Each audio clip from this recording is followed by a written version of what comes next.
back with an update. We are in the process of putting the trusses on the roof. We started yesterday. It was a little slow at the beginning. And actually it's been slow the whole time, but with two people and a limited amount of equipment, we just had the telehandler at first. Now we have the scissor lift out here, so that's going to help a lot. But we got one more truss to finish attaching with purlins, and then we got one more truss to stick on the end, and we'll be done with the trusses.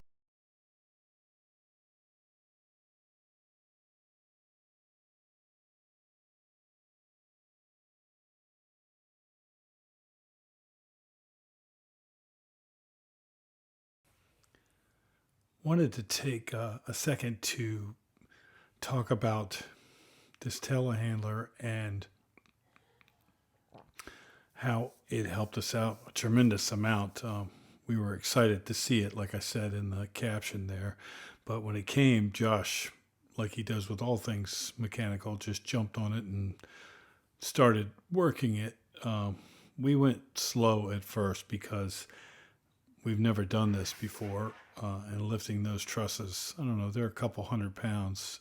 We wanted to make sure we were safe and that we took our time, so we weren't in a particular hurry. When the scissor lift showed up, that helped us too with connecting them together, because we could fit the lift between the trusses to connect the purlins. One of the things that we began to realize as we got closer to the end of the garage is it was warming up. We had a period of time in late December where it got really cold, like single digits cold, and teens or low 20s in the daytime. And we had had rain before that. So the ground froze really hard. Well, we hit a period now where we're working with this thing where the ground is now starting to thaw. We had temperatures in the 50s and 60s, even hit 70, I think, one day. But when we were getting to the end of the trusses, the ground was starting to thaw. And so you'll see in a later comment that we had problems. The ground started to get mushy. That scissor lift weighed 11,000 pounds, and it started to sink, and we couldn't get it out. We had to use the telehandler to unstick the scissor lift and then pull it out with a truck, and then the telehandler was stuck, and it was up to its axles in mud. So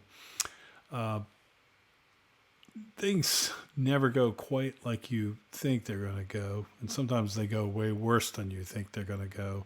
And that slowed us down. And I'll comment, in a few minutes about how we really need to do some site prep to keep this from happening again. We won't use a telehandler again, but we're going to get a smaller scissor lift. I think that one was rated to go to 60 feet, which we obviously don't need, but they didn't have a smaller one available.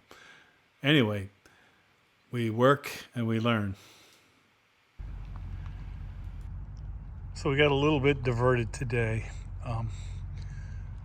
We got both the 11,000 pound scissor lift and the 21,000 pound telehandler stuck. And we used the telehandler to get the scissor lift unstuck and pulled that out with Josh's truck.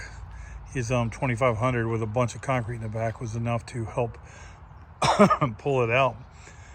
Then we had to do a lot of stuff to get that other thing. You can see we mashed all kinds of stuff into the ground trying to get some traction into the wheels, and then we ended up pulling it out that way with his truck. And once we got on the leaves, it was fine, and he drove it around that way up to the front and did minimal damage to the neighbor's yard, which we'll fix at some point.